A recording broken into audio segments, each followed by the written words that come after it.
WNYC is supported by Lincoln, presenting the 2013 MKS, using sensors to monitor the vehicle's suspension motion, body movement, steering, and braking, and adjusting the suspension to help keep the body of the vehicle quiet and on track. More at Lincoln.com. Hi, this is Brian Lehrer. You're listening to WNYC On Demand. Podcasts, streaming, and MP3 downloads available when you want to listen at WNYC.org and iTunes.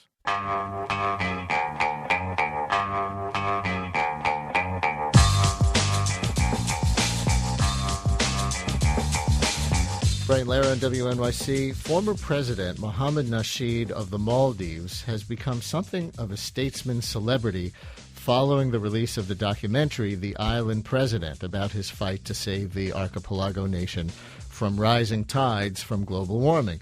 In 2008, Nasheed, also known by the nickname the Mandela of the Maldives, became the first democratically elected leader of his country after 30 years of autocratic rule. Sound familiar, Egyptians?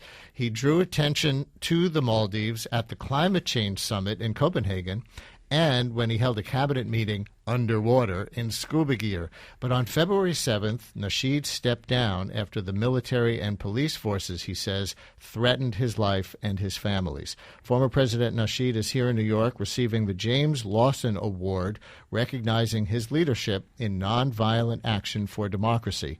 Welcome to WNYC, Mr. President. It's a pleasure to have you on our program. It's lovely to be here. Thank you very much. Could you tell our listeners, most of whom are unfamiliar with your country and your story, more about what happened on February 7th? We had as you mentioned, we had our first multi-party elections in 2008, and this was after a very long period of a dictatorship, 30 years of Gayoom rule. And as you pointed out, actually Mubarak and Gayoom went to university together. Really?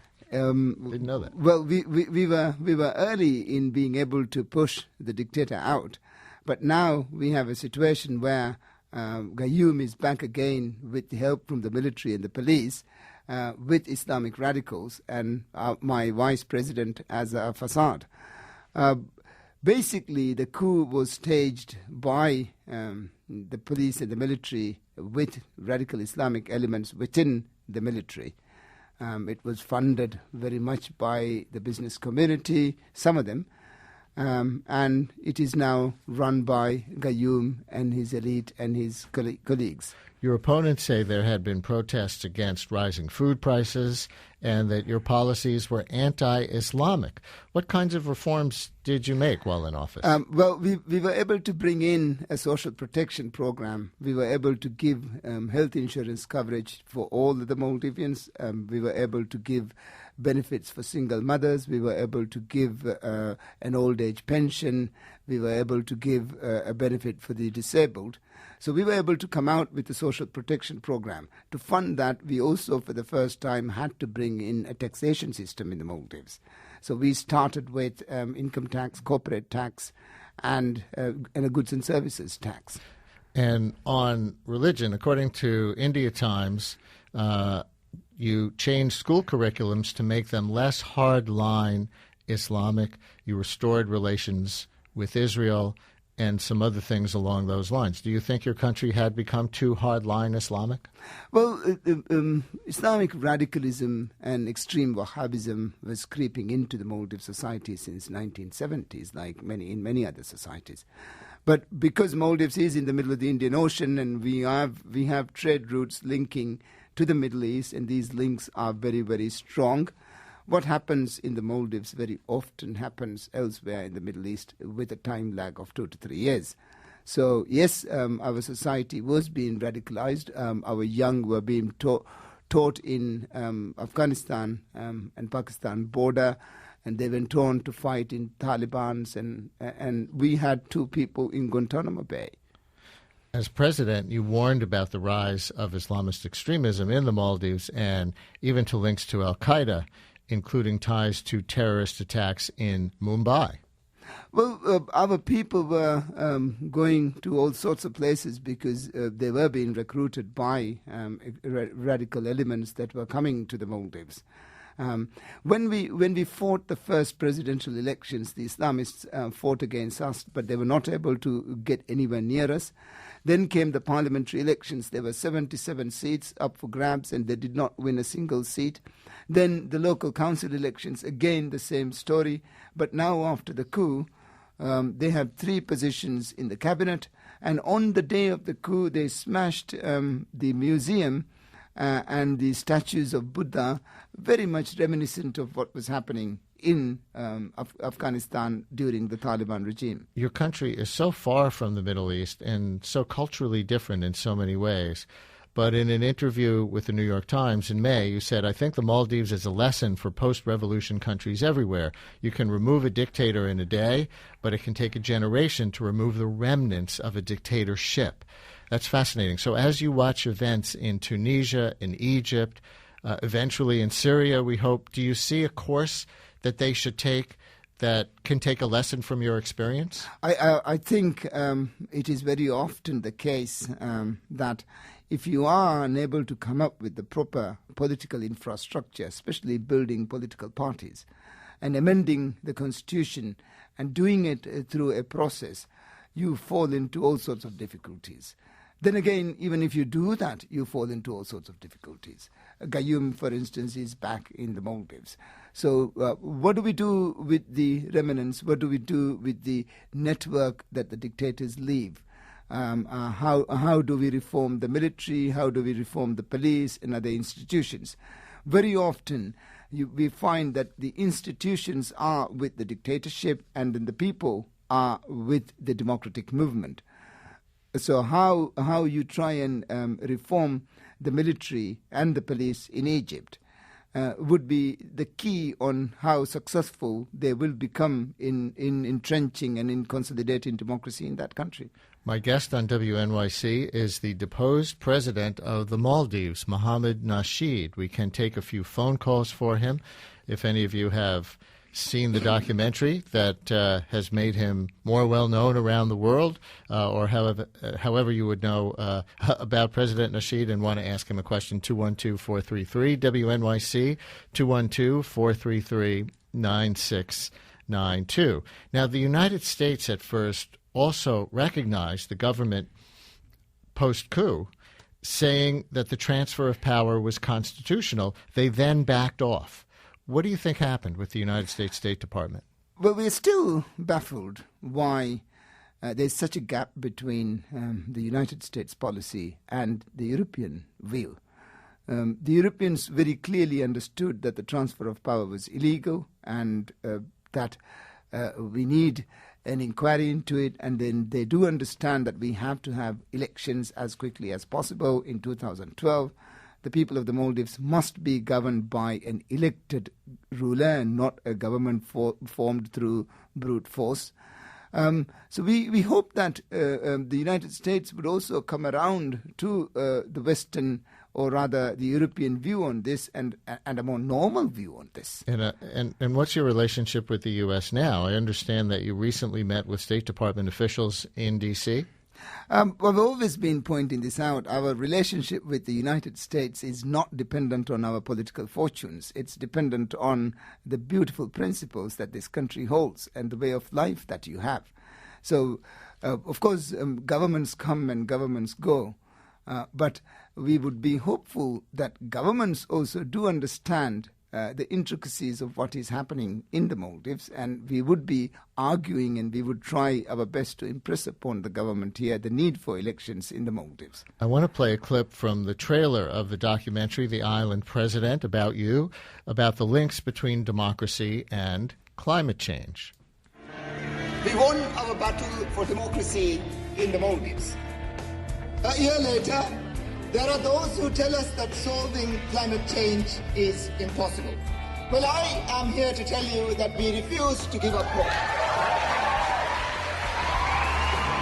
I do like a battle that... It won't be any good to have democracy if we don't have a country.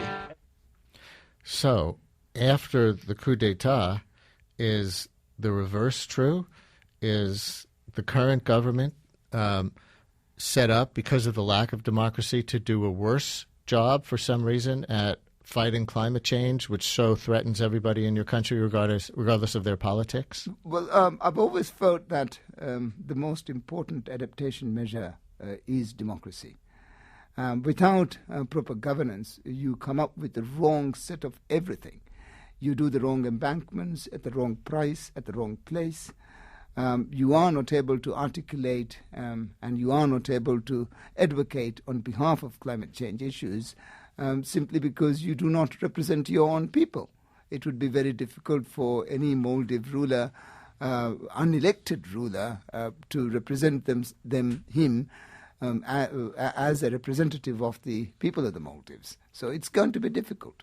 I want to get back to the climate change discussion in just a moment and about how your nation is so on the leading edge of what climate change could mean for the world if it's not brought under control. But first I want to take a phone call, 212-433-WNYC, 212-433-9692 for the deposed president of the Maldives, Mohamed Nasheed, and Anouk in Morristown. You're on WNYC. Hello, Anouk. Hi, good morning. Good morning, Anouk. How are you, Mohammed? It's Anouk. We went to school together. Well, I just gathered when I heard the name. How are you? A small world. I'm wishing you every support, Mohammed. I've followed you every step of the way. Thank you. And how are you? How is your family? How are the kids? The family is very well. How is your family? Oh, good. We are all right. Anouk, I don't want to get in the way of your personal conversation here and catching up on old times. Do you want to say, Anouk? Do you want to say anything about the situation? Do you follow this? I gather you know the president personally, but what about the situation in the Maldives? Do you have feelings about it? I find it personally abysmal and a frightening situation, and I hope that the rest of the world is fully aware of the mistakes that have been happening.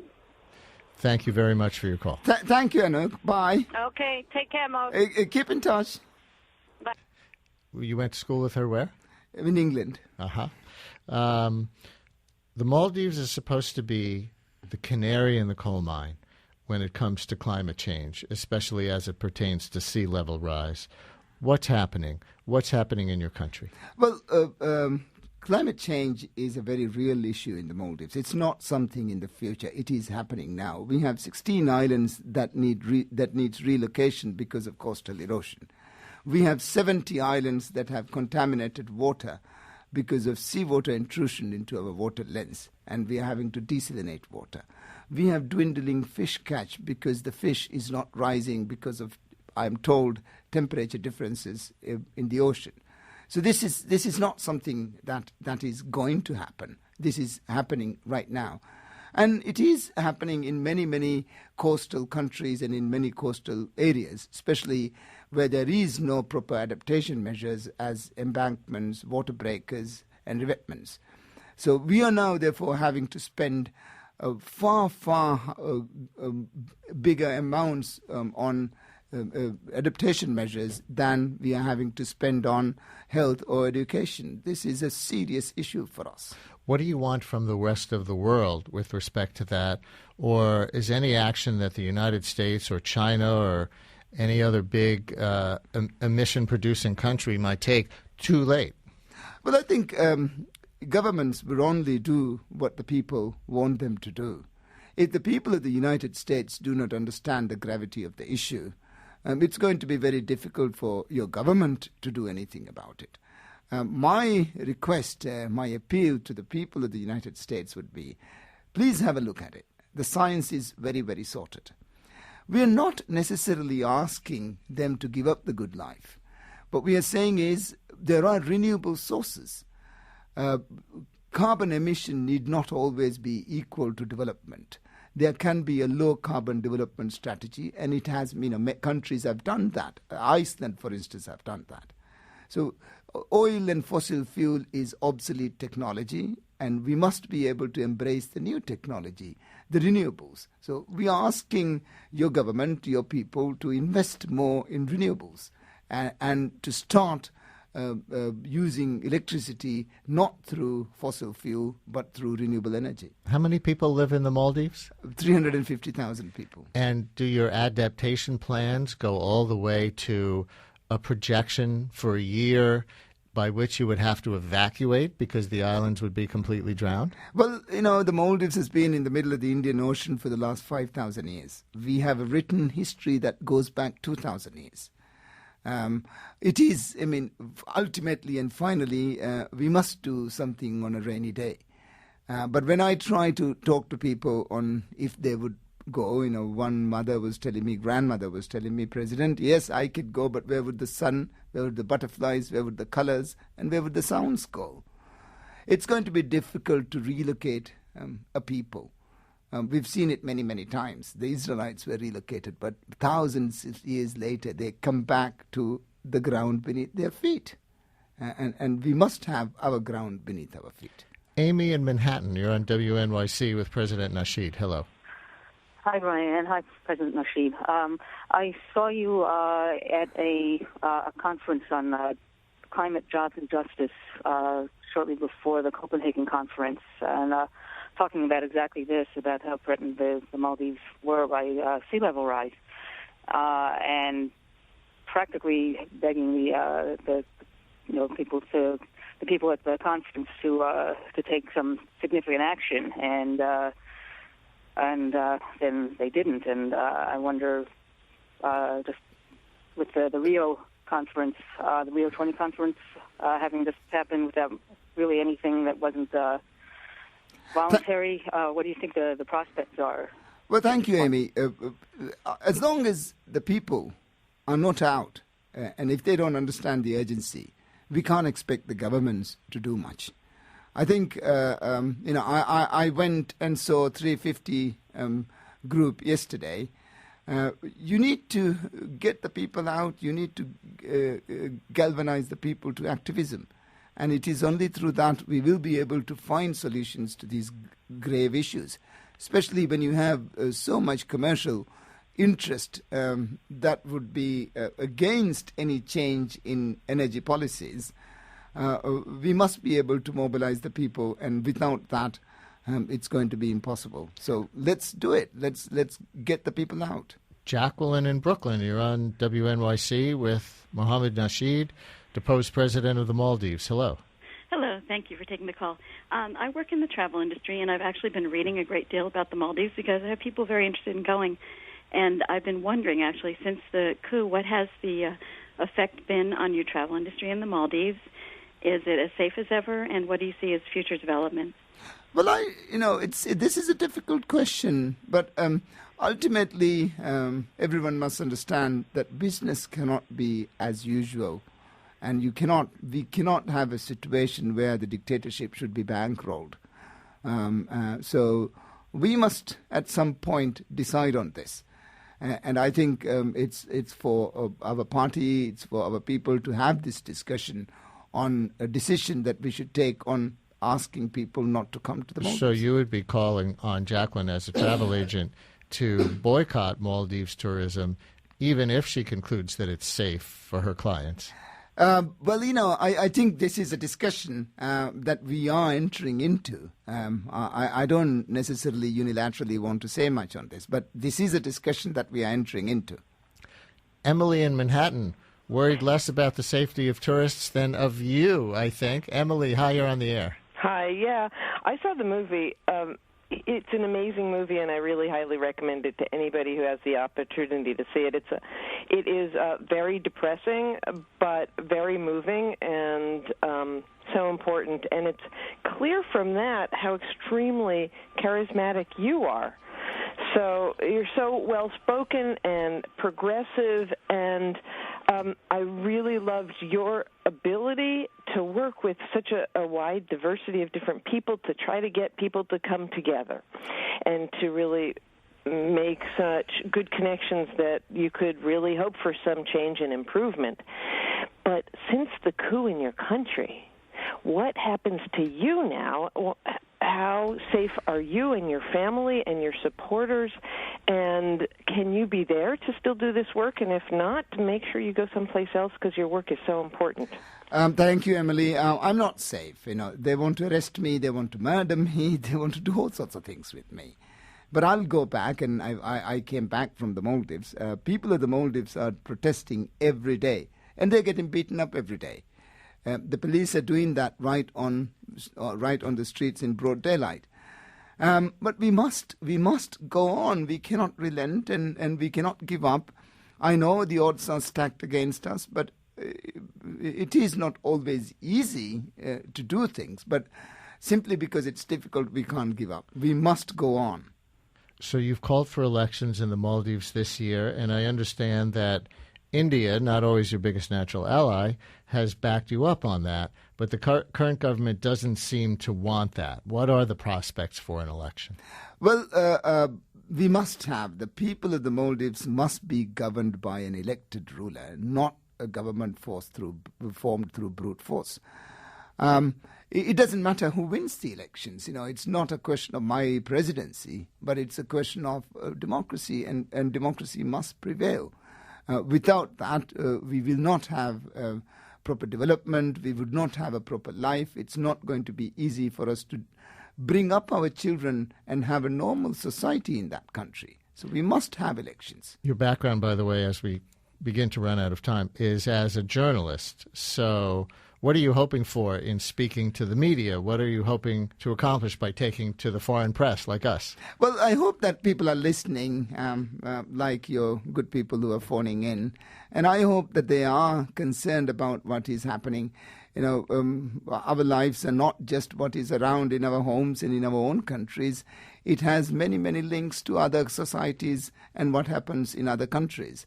I hope that your people would listen to us, and I hope you would impress upon your own government, your own senators.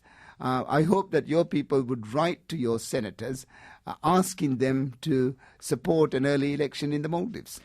And we will have to leave it there. My guest has been former President Mohamed Nasheed of the Maldives. He's in New York to receive the James Lawson Award, recognizing his leadership in nonviolent action for democracy. You can also find the documentary about him, The Island President, which came out earlier this year. Thank you so much for joining us. We're honored. Thank you very much. Brian Lehrer on WNYC.